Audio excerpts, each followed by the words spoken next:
Il ne s'est pas agi d'une simple visite de routine, mais plutôt d'une véritable inspection du chantier qu'a effectué Martin Kazembe Choula dans l'enceinte du bâtiment administratif de l'université de Lubumbashi. Accueilli par le secrétaire général de l'UNILU, Jean-Marie Dikanga Kazadi, le gouverneur intérimaire qui accompagnait les membres du conseil provincial de sécurité a scruté les travaux sous les explications du directeur provincial de l'office des voiries et drainage Dieudonné Aboula. D'ores et déjà, presque toutes les allées ont été induites superficiellement en monocouche, les bordures posées jusqu'à la salle Monseigneur Chibango Chichiku en passant par l'amphithéâtre Kalaba Mutabusha. Le gouverneur en a fait la ronde afin de se rassurer que tout s'est fait selon les prévisions. Pour Ginkoy, ingénieur à l'office des voiries et drainage qui supervise les travaux, le timing sera respecté. Les travaux seront finis dans les délais parce que la plus grande partie vient d'être achevée. Déjà aujourd'hui on a fini toute la pose des bordures. Demain déjà on va procéder au réglage de la dernière partie de la couche des bases et après demain déjà on va procéder à l'imprégnation et le week-end on va faire le gravillonnage de toute la partie qui a été préparée. La deuxième étape de l'inspection a concerné la salle Monseigneur Chibango Chichiku, conduite par le secrétaire général académique de l'INULU, Jean-Marie Dikanga Kazadi. L'autorité provinciale et sa suite ont fait le tour de la salle. Tout est rénové, climatisation, les murs sont rafraîchis et les sanitaires mis à neuf. Quant à l'amphithéâtre Kalaba Mutabusha où sera érigée la tribune des circonstances, le gouverneur a suggéré que le toit soit totalement couvert de tôles transparentes. Rappelons que le site du bâtiment administratif de l'université de Lubumbashi abritera dans les tout prochains jours la cérémonie grandeur nature de la remise des insignes de grands chanceliers des universités et instituts supérieurs au président de la République, Félix-Antoine Tshisekedi Tshilombo.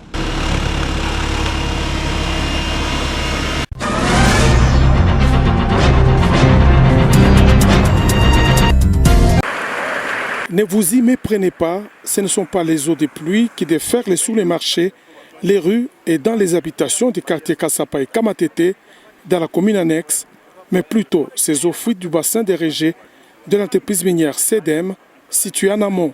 Aussitôt informé du danger qui guette la population, le gouverneur intérimaire Martin Kazembe Choula s'est rendu sur place en compagnie de quelques membres du conseil provincial de sécurité. Le ministre provincial des Mines, le maire AI de Lubumbashi, la bourgmestre de la commune annexe et les responsables de l'environnement étaient déjà sur les sites.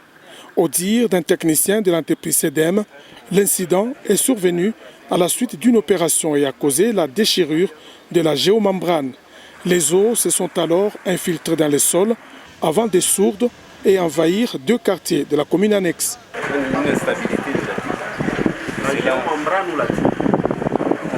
La géomembrane, en fait, si on parle de la digue, c'est-à-dire on ne sait pas ce qui est passé au fond, il faut que les gens plongent pour savoir ce qui s'est passé. Mais on a vu qu'il y a eu débordement des eaux de la digue. Visiblement excédé par ce cas de pollution, l'autorité provinciale a exigé à l'entreprise de tout arrêter pour avant tout mettre fin à la fuite des eaux du bassin dérégé, des eaux qui représentent un danger pour la population et l'environnement. Mais arrêtons d'abord l'hémorragie pour l'instant. On ne parle pas de sanctions, tout ce qu'il faudra. On arrête d'abord. Fermez vos bureaux là-bas. Même la production, vous arrêtez. Venez d'abord ici. Martin Kazembe Choula et les experts en environnement ont sommé l'entreprise CEDEM à déployer une ceinture de chaux dans l'urgence pour décontaminer les eaux et mettre les bouchées doubles pour freiner ces fuites dangereuses.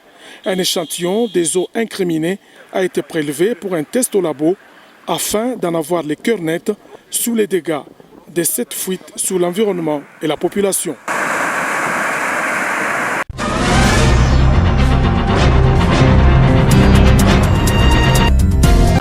Le derby louchois qui a mis aux prises le FC Central Popo et les tout-puissants Mazembe le dimanche 2 novembre dernier a laissé des dégâts derrière lui. Le siège aurait été cassé par les fanatiques de Mazembe qui n'ont pas digéré le score de 2 ans en faveur de Cheminots. Le ministre provincial des Sports, Georges Kadinga Mulondole, est allé se rendre compte des dégâts collatéraux qui donnent encore du fil à retordre au gouvernement provincial du Katanga qui ne ménage aucun effort pour que le stade Kibasa garde son standard international. Il était accompagné de l'administrateur général du stade, Patient Mulondou. C'est un constat malheureux parce qu'il faut le constater ensemble avec moi. L'année passée, nous avons perdu les 600 sièges. Aujourd'hui, c'est environ 150 sièges cassés. Alors, regrettons qu'à chaque rencontre importante, qu'il y ait des destructions, alors que le gouvernement fournit beaucoup d'efforts pour mobiliser les ressources et remettre les stades en état opérationnel. Et ça, nous le déplorons et nous invitons tous les sportifs à ce que l'esprit sportif puisse se caractériser à chaque instant qu'il y a des rencontres comme ça. La LINAFOOT, l'instance organisatrice de la compétition, devra en principe réparer les préjudices causés que de laisser la charge des réparations à la province qui ne bénéficie de rien des recettes réalisées lors de la vente des billets.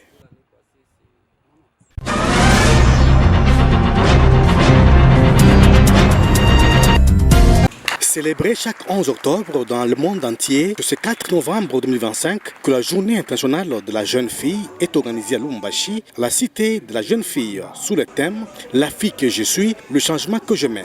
C'est le ministre provincial de la jeunesse, Georges Katinga Mulondole, qui a ouvert cette célébration de 2 jours. Confiant à la capacité des jeunes filles du Haut-Katanga de trouver des mécanismes à être des actrices de résilience et de transformation dans un contexte de crise multiforme, je déclare au nom de son Excellence, Monsieur le gouverneur de province à l'intérim, Martin Kazembe-Choula, ouverte les activités de célébration de la Journée internationale de la jeune fille en province du Haut-Katanga pour cette année 2025. Je vous remercie. Les filles venues de toutes les communes de Lubumbashi vont réfléchir durant 2 jours sur plusieurs sujets, parmi lesquels l'autonomisation inclusive dans les décisions, le leadership et gestion des crises, les filles et l'utilisation responsable du numérique. L'UNICEF a appuyé sur le plan logistique la tenue de ces 2 jours d'échange, soit du 4 au 5 novembre 2025, comme précise ici le chef de bureau de l'UNICEF Lubumbashi. La Journée internationale de la jeune fille a été créée par l'Assemblée générale des Nations Unies et est consacrée à la reconnaissance des droits des filles et aux obstacles uniques qu'elles rencontrent dans le monde, visant bien sûr à promouvoir l'égalité des sexes et leur autonomisation. La chef de division de la jeunesse, le Tishangalola Tchimpe, veut que les filles du Katanga soient au point et prêtes à rendre service à la nation congolaise.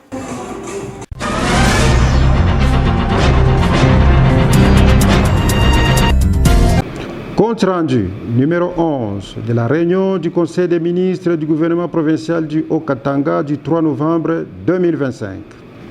Sous la présidence de son Excellence, Monsieur le gouverneur de province ad intérim Martin Kazembe-Choula, il s'est tenu ce lundi 3 novembre 2025 dans la salle des banquets du gouvernorat de province, la 11e réunion du Conseil des ministres du gouvernement provincial du Haut-Katanga. 8 points figuraient à l'ordre du jour, à savoir 1. Lecture et adoption de l'ordre du jour. 2. Lecture et adoption du procès verbal numéro 10 de la réunion du Conseil des ministres du gouvernement provincial du Haut-Katanga du 12 septembre 2025. 3. Communication de son Excellence, Monsieur le gouverneur intérimaire. 4. Situation sécuritaire. 5A. Plaidoyer pour l'identification uniformisée du personnel dans les couloirs piétonniers de Kasumbalesa. B. Marché frontalier de Kasumbalesa. 6. Projet de renforcement et de consolidation des villages agricoles par la création d'une direction agro-pastorale. 7. Demande des fonds en faveur du programme élargi de la vaccination PEV en sigle. 8. Enfin, divers. 1. Communication de son Excellence, Monsieur le gouverneur de province ad intérim. Dans sa communication, le chef de l'exécutif provincial a réitéré la collaboration entre les membres du gouvernement provincial dans l'unité et la coordination des activités. L'autorité provinciale a par ailleurs fait la restitution des missions effectuées respectivement aux États-Unis d'Amérique du 11 au 18 octobre où il a présenté aux investisseurs les opportunités d'affaires dont regorge la province dans plusieurs secteurs. Et à Mitwaba, du 25 au 26 octobre dernier, dans le cadre de ce visite d'itinérance à l'intérieur de la province. Cette dernière a été marquée notamment par la réjouissance de la population et l'espoir qui renaît dans cette partie qui fait face aux multiples défis sécuritaires. d'où des actions seront menées avec les provinces sœurs pour traquer les malfrats jusque dans leur dernier retranchement. Il était aussi question de sensibiliser la population à s'adonner massivement à l'agriculture. Au terme de sa communication, le chef de l'exécutif provincial a insisté sur la nécessité de respecter rigoureusement la période de fermeture de la pêche et de fournir beaucoup d'efforts dans ces secteurs. 2. Situation sécuritaire. Prenant la parole, le ministre provincial en charge de l'Intérieur et sécurité a fait au Conseil l'économie de la situation sécuritaire. D'une manière générale, celle-ci demeure relativement calme sur toute l'étendue de la province. Cependant, quelques faits saillants ont été enregistrés et présentés au Conseil. Il s'agit notamment de la délinquance des jeunes qui se réclament de certains partis politiques dans les quartiers de la ville de Lubumbashi. 3. Plaidoyer pour l'identification uniformisée du personnel dans les couloirs piétonniers de Kasumbalesa, marché frontalier de la même ville. S'agissant des points sous examen, la ministre provinciale de l'économie et commerce a fait un plaidoyer pour l'identification uniformisée du personnel en vue de la clarté et de l'efficacité dans les contrôles administratifs, ainsi que la réduction de la fraude et divers abus à la frontière. Et là, dans sa deuxième intervention, portait au Conseil les cas d'expoliation d'une partie du terrain du marché commun de l'Afrique orientale et australe, comme ça en sigle, par des tierces personnes. En réaction, le gouvernement provincial va procéder à la régularisation de la situation foncière de ces sites. 4. Projet de renforcement et de consolidation des villages agricoles par la création d'une direction agro-pastorale. Le ministre ayant l'agriculture, la pêche et l'élevage dans ses attributions a présenté au Conseil les projets ci-haut cités. Cette initiative vise à doter ces structures d'une existence légale et fonctionnelle afin d'assurer la prise en charge et la gestion de plusieurs projets agropastoraux dans notre province. Après lecture et adoption, article par article, moyennant quelques amendements, le projet de création d'une direction agropastorale a été renvoyé pour toilettage. 5. Demande des fonds en faveur du programme élargi de la vaccination, PEV en cycle. S'agissant du dossier supra, le gouvernement provincial qui privilégie la vaccination comme stratégie efficace de santé publique, telle que prônée par la vision du chef de l'État, Félix Antoine Tshisekedi Tshilombo, quant à la couverture santé universelle, le chef de l'exécutif provincial a instruit les ministres ayant en charge les finances d'allouer un appui financier conséquent quant à ce. 6. Divers. Dans les divers, 3 points ont été portés au Conseil.